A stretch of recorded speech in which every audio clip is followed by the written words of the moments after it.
itong si Kuneski Kamida mga idol. So inasahan ng ating mga boxing fans na magandang laban at impresibo ang mangyayari dito kay Cuadro-Las Casimero.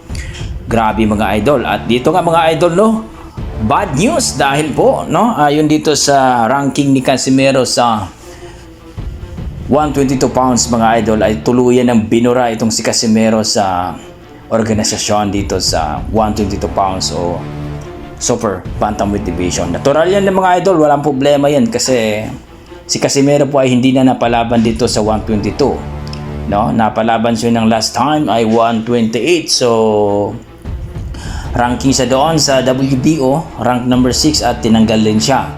At nung nakaraan ay rank number 10 po siya sa IBF pero ngayon ay tinanggal na po siya. So walang problema yung mga idol sapagkat si Casimero ngayon, no, ay lalaban na po ito sa featherweight division. Good news.